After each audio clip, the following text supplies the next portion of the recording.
2, 3. Assalamualaikum warahmatullahi taala wabarakatuh.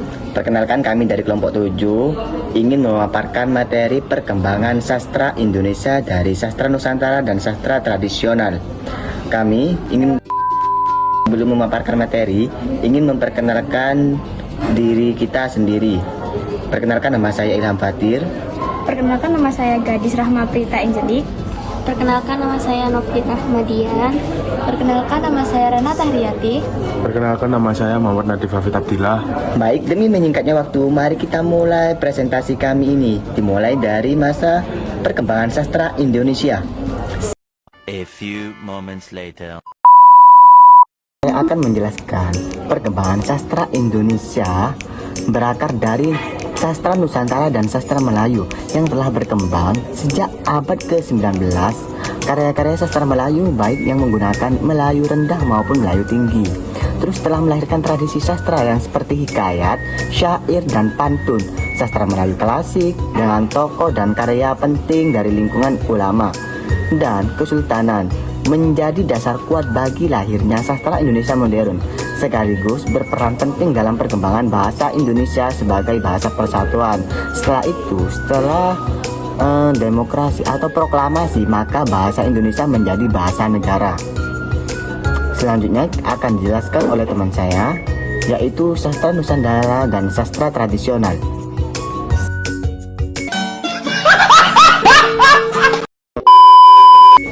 Baiklah, saya akan menjelaskan tentang sastra Nusantara.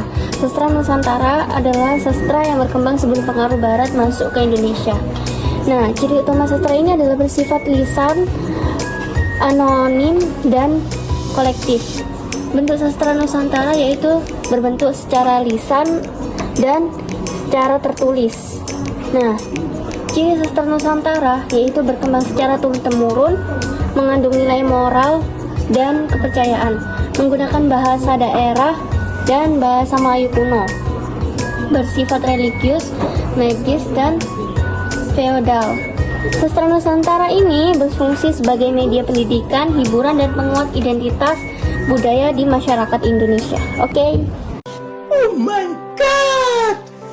Wow! One eternity later. Oke, saya lanjutkan penjelasan dari teman saya itu tadi, dari sastra tradisional menuju sastra Indonesia lama, yaitu sastra Melayu klasik. Pada saat itu, perkembangan sastra Indonesia lama merupakan sastra Melayu, yaitu yang berkembang sejak abad ke-16 hingga abad 19. Pada saat itu, ditulis dalam bahasanya bahasa Melayu klasik dan banyak dipengaruhi oleh budaya Islam. Contohnya seperti hikayat Hang Tuah, hikayat Raja-Raja Pasai, dan juga syair Abdul Muluk. Terus contoh ciri-cirinya yaitu bersifat internasentris dan juga banyak mengandung nilai keagamaan dan bahasa bersifat klise dan simbolik. Jadi pada saat itu sastra ini muncul berkembang sejak abad 16 hingga 19, dan contoh-contohnya itu pada kebudayaan Islam seperti hikayat Hang Tuah, hikayat Raja-Raja Pasai, dan juga ada Abdul Muluk. Dan ciri-cirinya itu tadi sudah saya jelaskan. Oke, terima kasih. Dilanjutkan dengan sastra Indonesia modern. What the fuck? Motherfucker, you better check your goddamn. Di sini saya akan menjelaskan periodisasi sejarah sastra. Beberapa orang penelah sastra Indonesia telah mencoba membuat babakan waktu periodisasi sejarah sastra. Di antara para ahli dan sarjana itu, ada persamaan-persamaan yang mencolok dalam membagi babakan waktu sejarah sastra Indonesia.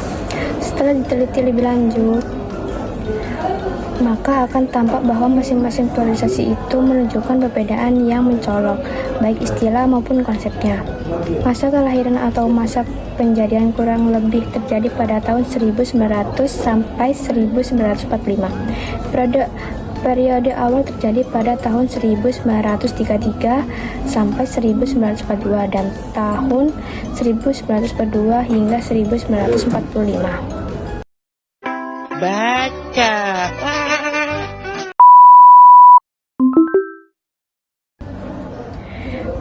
Masa perkembangan 1945 hingga sekarang. Tahun 1945 sampai 1953. Tahun 1953 sampai 1961 dan tahun 1961 sampai sekarang munculnya periode baru angkatan baru. Dengan konsep yang baru, norma-norma umum dalam sastra sebagai pengaruh situasi atau situasi suatu zaman mungkin menimbulkan suasana baru dalam kehidupan sastra baru yang dirumuskan oleh seseorang atau sekelompok sastrawan.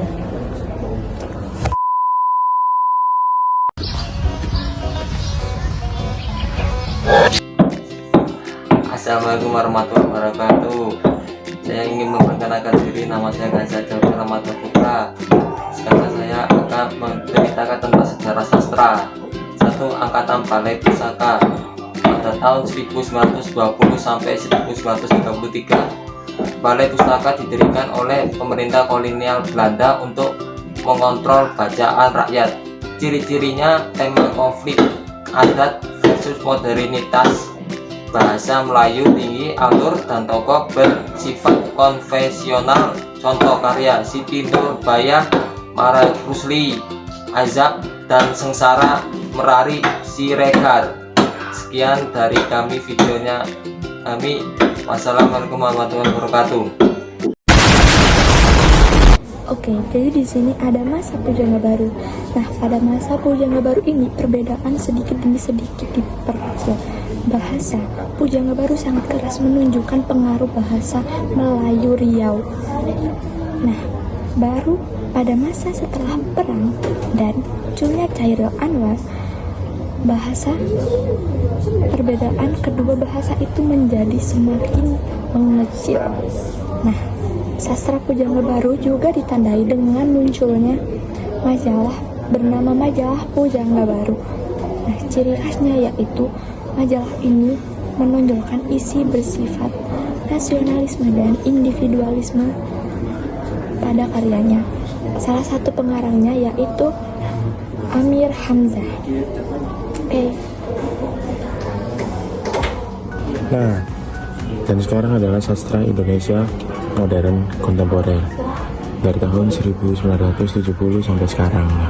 Sastra itu berkembang semakin beragam dan bebas. Jadinya itu bebas berkarya. Ciri-cirinya adalah temanya plural, identitas, gender, politik, budaya, pop, dan bereksperimen, bentuk dan gayanya bebas.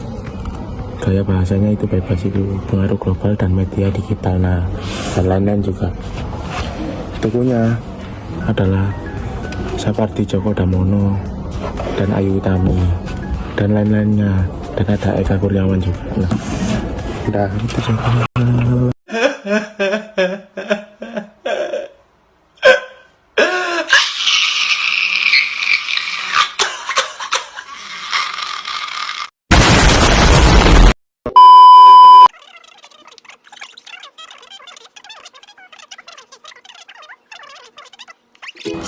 Oke, terima kasih pada teman-temanku. Berdasarkan materi yang kami maparkan di atas, yang kami jelaskan di atas, yaitu kami simpulkan perkembangan sastra merupakan proses pergerakan yang bergerak dari sastra kolektif tradisional serta modern yang individu, kritis dan beragam. Sementara itu ada sastra Nusantara, merupakan sastra yang menilai fondasi budaya dan moral. Terus ada juga sastra modern.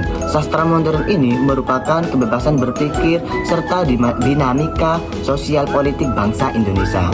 Itulah kesimpulan dari perkembangan sastra Indonesia sampai sastra nasional tradisi Indonesia modern. Terima kasih semuanya.